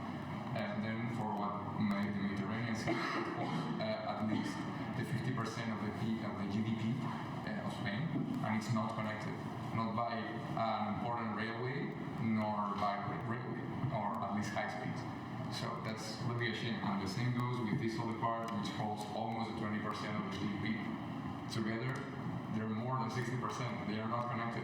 Why? Because everything has to go through Madrid. So, yeah, all of the corridors and these kind of alternatives.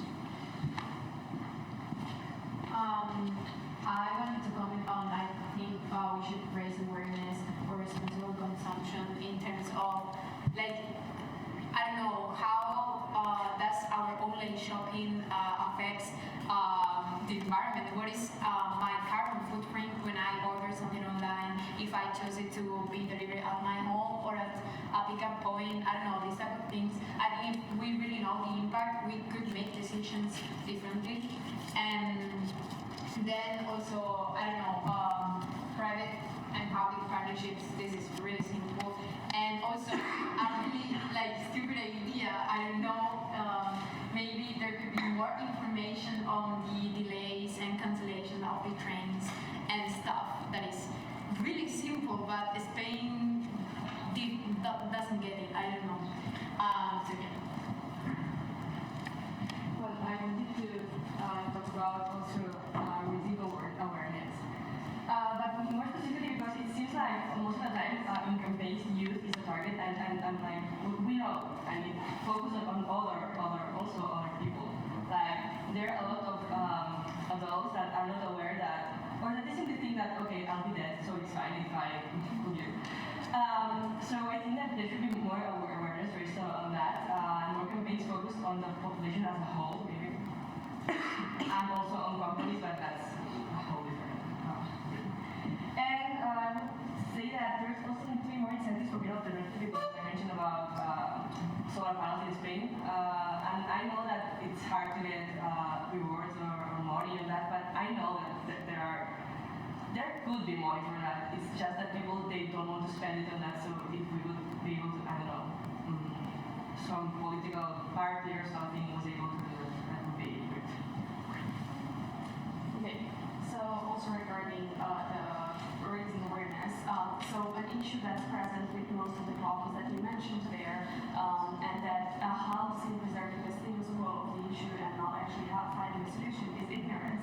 And how do we make people more aware, and how do we make people more actively involved in finding a solution to the said issues? Well, we shock them.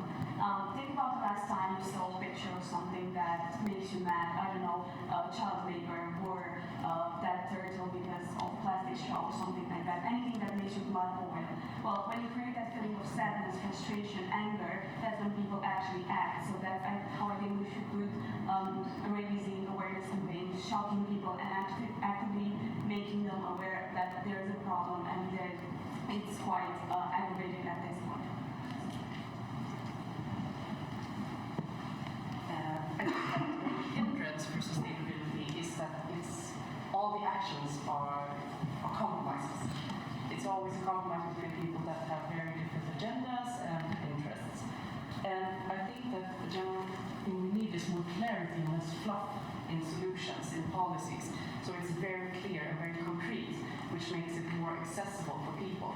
But it's of course very difficult when everything is compromised. And to that, I think that we need global policies for big corporations so they can't escape. Because right now it's very possible to get around policies by just moving around because it's different in different places. And regarding that, we have a lot of structures. I'm thinking about like the capitalist structures and the ageism in society that creates hindrance for ownership, for taking ownership in these situations. And I think we need to find ways to actually give power to youth, to young people who are the driving forces of these changes. And with real power, it's not just listening to the voices, it's actually giving responsibility over the money, because that is true power, actual ownership.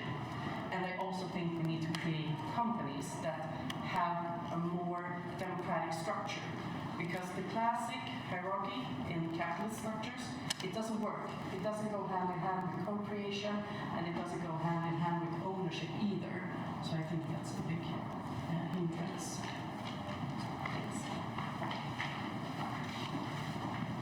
I want to endorse the first solution that my colleague proposed, and it might seem controversial at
tackle corruption in the airport, and it is to do clear decisions and have well-defined politics. So governance is a very important aspect of our society, and it's very important.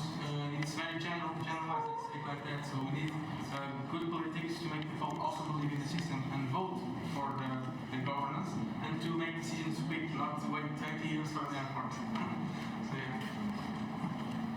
I would like to provide a solution about the housing. I think there should be government programs or housing programs that outside of the housing market, because it should be competitive. It should be for people to live in and just live. So I would propose housing programs outside of the housing market, which is getting bigger.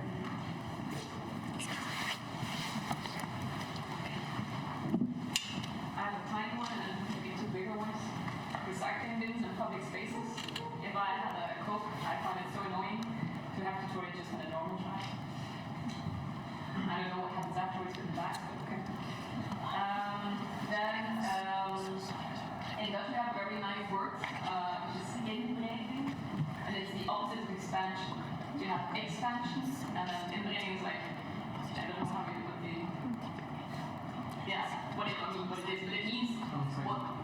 No, it's not shrinking, but it is what is there. Use that. So it's how to use vacant buildings for housing or other stuff. So I want to add this word as well. And then considering the involvement of citizens. So I wrote down citizen parliaments. For example, in Brussels, we have a new plan on like mobility, and streets became like one direction and stuff like that. It's a bit of a mess, but whatever. But I think that by coming together and talking about these things, you can explain what the reasons are behind it, and people will be less scared of the change that might affect them. I think that's something we've been talking a lot about, is that we are lazy. People are lazy, and we have to take that into consideration when creating solutions, because not everyone will feel like sustainability is my core value. So we have to make it easy to do it. So it's always easier to take the sustainable route as opposed to the other route. So if you have like recycling at home, if all the houses, new developments, have like easy with bins created to recycle in your home, and then it's very close by, it's easier. If it's cheaper to fix things instead of buy new, you will do that. If it's easier to buy second-hand instead of going to H&M and buying that fast fashion, you will do that. So making it easy to be lazy. Us students from Gothenburg have to leave now because we have a meeting, but I just want to say thank you so much for this. Thank you. I would also like to say that I'm not so saying nuclear is this. I'm absolutely not saying that. But maybe, just maybe, we could consider the model and see the good part and the bad part. I'm not saying there's no downside, but we should totally and seriously consider how implementing nuclear energy could improve our lives, at least momentarily, or for a generation, or I don't know how much. But pretending that everything will go okay and we will do a smooth transition just like that, maybe it's too ideal. I would say keep that in mind. Use it as a part of the worst case scenario.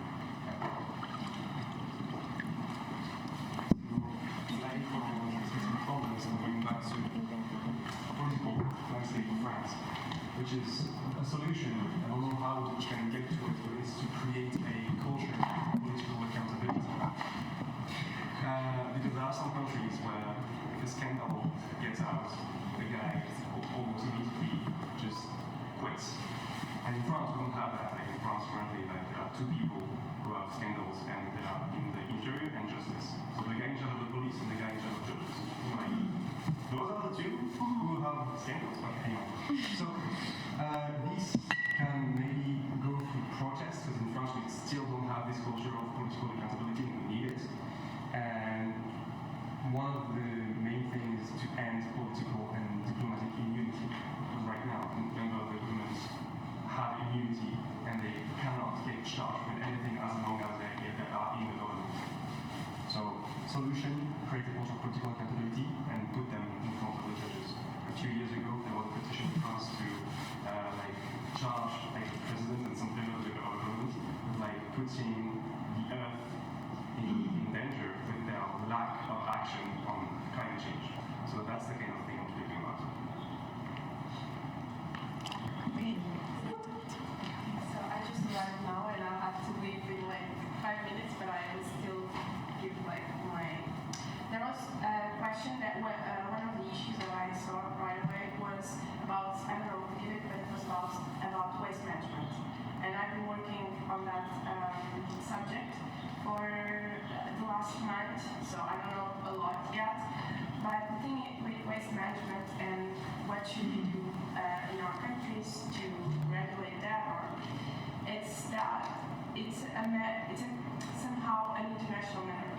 And as an international matter, it is under international rules.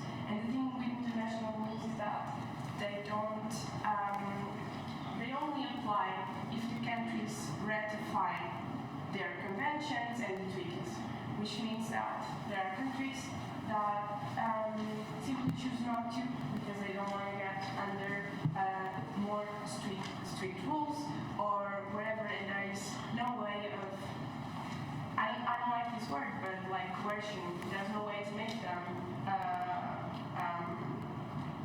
rectify the conventions. So in the end there is no, I'm really bad at how to say this in English, harmonization in international rules, and I think that would be the first step to end up the waste management problem that we are all, or mainly all of us, under the same rules and with the same goals. Because what happens is that developing countries end up ratifying this type of convention, but then developed countries choose not to and leave their wastes in developing countries, and they have no way to protect themselves. So, yeah, that's it. And I'll leave now. Thank you so much. I have just one. Okay. It's a big idea, but yeah. Again, it's a big idea. But, maybe, as I believe he said before, there's like a problem in Italy, I believe, where they are building more and more instead of using what they have. Okay, maybe if a lot of the people who are being forced indirectly to just live where they don't want to for a cost of living that they cannot afford, palliating that, like tackling that would make wonders. We wouldn't have to be building more if we could just use what we already have. That's like the Belgian word, I don't know. Yeah, like absolutely do that. That's exactly. Thank you.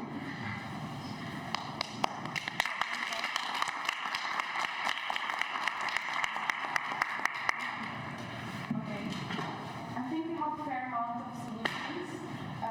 We had less people than when we started with the problems. I think it's fair. And another round of applause. For our next activity, we're going to have again quiz prizes. Julie is going to explain.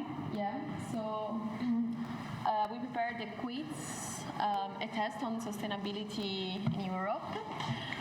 So you are all invited to take your phones and to take part to this activity. Oh, the prize. Wait, we have it there, but I don't know how to do it.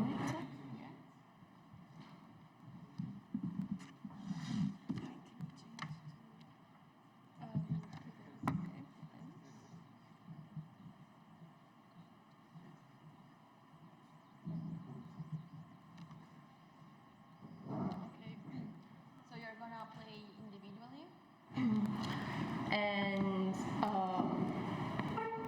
the quiz is called "How much do you know about sustainability in Europe?" And you have to go to this website, or you can scan this QR code if you want, or you can go to the website kahoot.it and put the pin.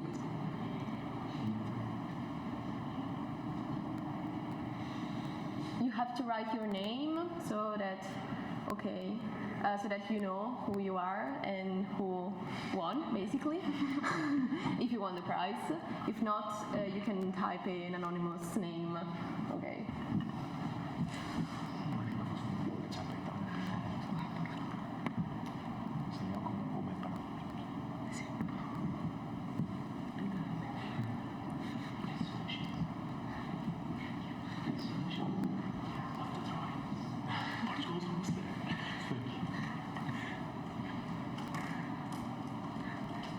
Okay, are you all done with the registration?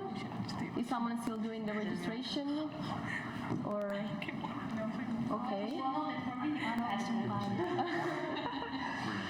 Okay, some questions are easy, some questions are more difficult. But yeah, it's a way also to test your knowledge about sustainability and Europe. So I think we can get started. On your phone, you will see the questions, and you have to write what is the right questions. What is the right questions? I mean, what do you think is the right questions? And here on the screen there are going to be the questions. So you have to look at the screen for the questions and at your phone for the answers. Okay. So we can begin. 3, 2, 1.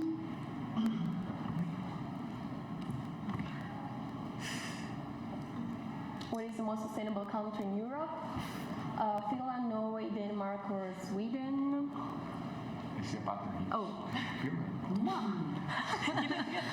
But how do you do that?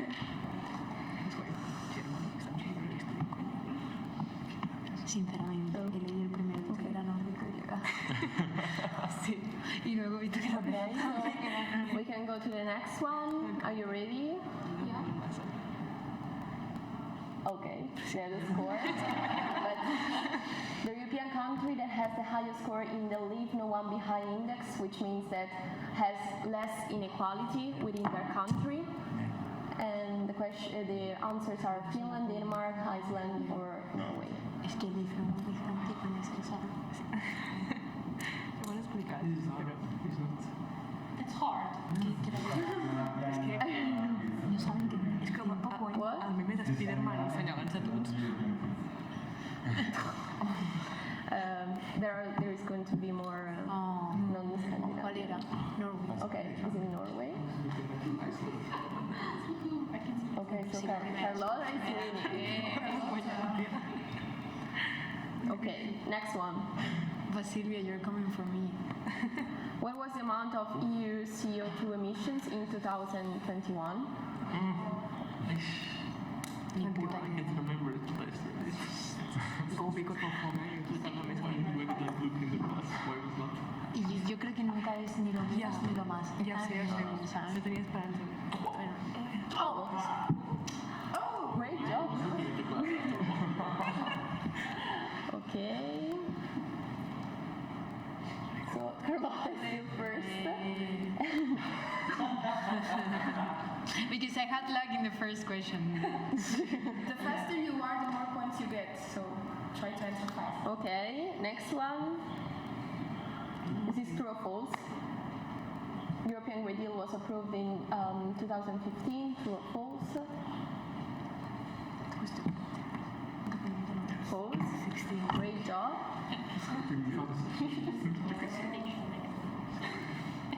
Okay, let's go to the next one. The European Parliament has recently approved that these sources of energy is or are considered green.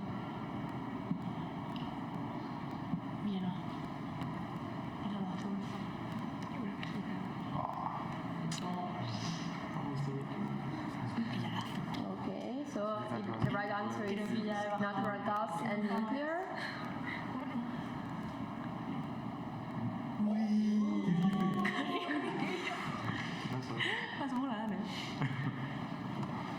It is estimated that proper insulation can save the average homeowner up to...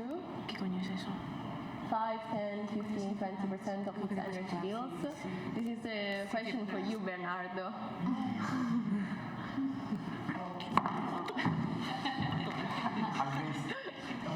With my finger. What's the problem with it? Okay. Next one. This is the 7th question. Which is the country in Europe with the greatest share of renewable energy consumption? Es que seguro que es... ya, no creo que esperas. Aquí le doy. Ya. Digo, seguro que Latvia es Lituania. Sí. No, Letonia. Next one. We are almost finishing, so if anyone wants to surpass Carlota. Si alguien lo gana, no puedo perder.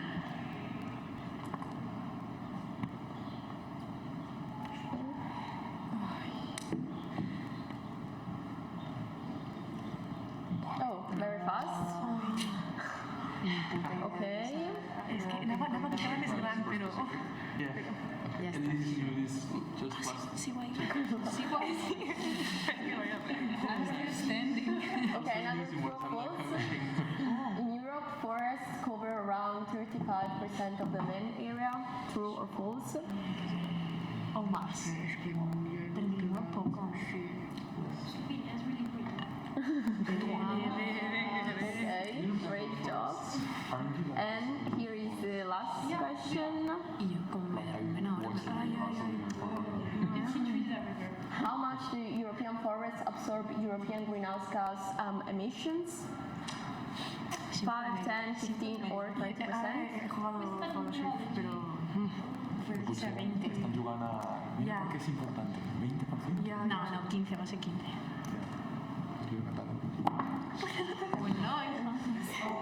Vale, como medalla, pero me rayo. Okay, guys, so... Third place for Sarania.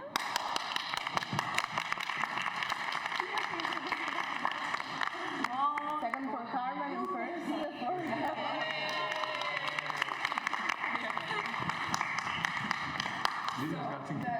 First place? I think it's the first time I win a Kahoot in my life. Who's second? Carmen. So that's what it was for actually. And first one. For Carlota? Wow! Oh, how cute! It is Ljubljana. Oh, thank you so much. Can you please stand here so we can take a picture? Yeah, what did you do? Now I'm happy I took a nice out with this or not? Yes.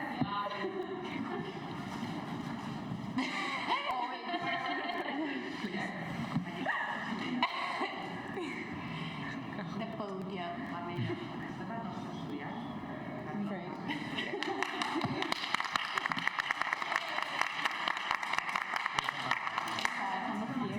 Yes. Give it away that big. So, we are done for this session. Hope you enjoyed it. Also the one that didn't won, but at least you now you know something more about sustainability in Europe, so at least I hope so. Now we can go to the last session of today's event, which is another interactive session, and Sylvia will explain it to you.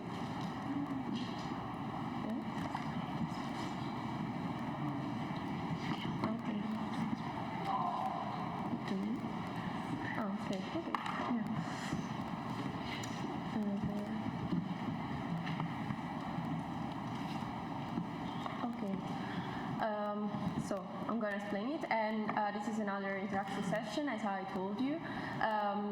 What we want to do is divide you guys in groups and discuss about these two policy topics. The first policy topic is sustainable commercial buildings and housing, insulation, energy efficiency.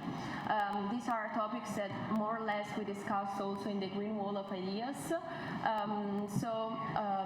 The general idea is that you discuss about it within your group and come up with a solution for that.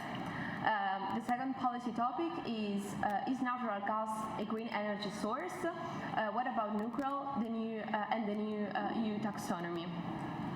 As you saw also in the quiz, European Union decided that both nuclear and natural gas are green energies, but there is a huge debate now in Europe whether gas is a really green, natural gas is a green source of energy. So, and also about nuclear. So there is a debate about if nuclear is good or is bad for the environment and so on. So what we want is also here discuss it within your group and find out like what do you think about it, what can be your solution for it, and yeah, if you have other ideas.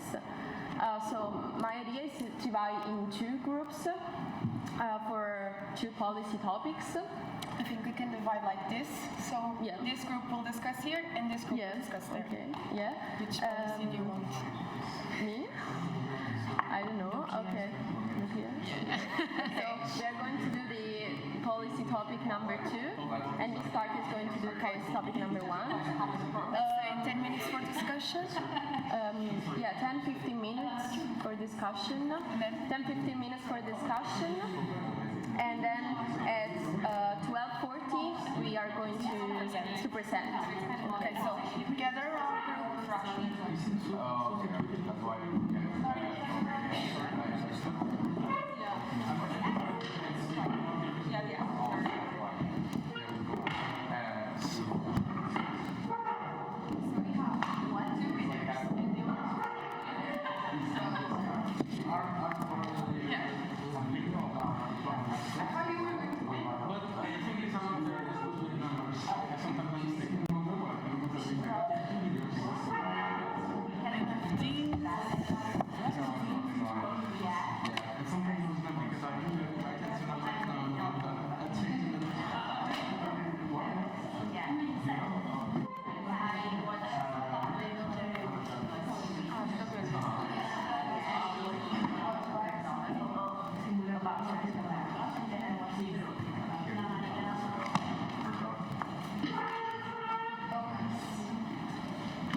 policies that support in your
the superstructure that talked about. The basis is there. Even though If there's a disaster, if something collapses, you can repair it easily. Because some buildings are built like in blocks. If that block breaks, you need a new block to store it. You should put it more, yes, but in a more dense way, let's say like that. Not like toys of Lego things inside.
achieve climate positivity, like the single block. Consumer if you think about everyone that realizing the sources have to achieve one neutrality towards climate neutrality. So I agree personally. You need to regulate everything by law. And then we'll regulate, if we had a house and with the fact that we are considering natural and then a new policy like we didn't have you use more energy than you said and you have to choose every I think okay that is fine for now. Yeah. Yeah, and then part of it, yeah, just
Realmente.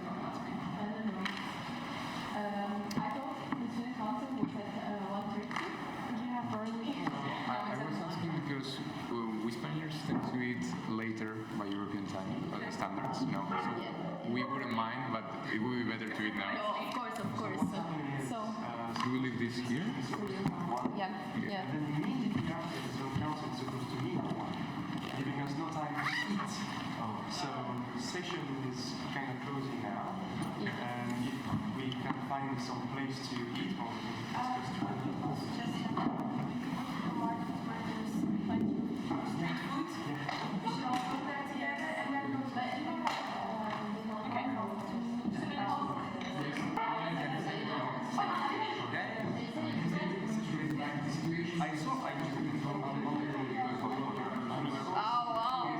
No, for real. It was so tense for a minute that it made it to the news. Everybody knew, like in Siena, there were people like on the street sleeping because they prefer to sleep in the than paying because they couldn't afford. They prefer sleeping on the streets of Siena than going to London.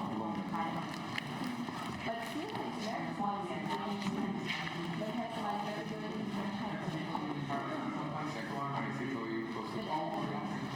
Thomas, is it here? No. So we can leave our things. Yes. I'll leave my too. Let's go, guys. It's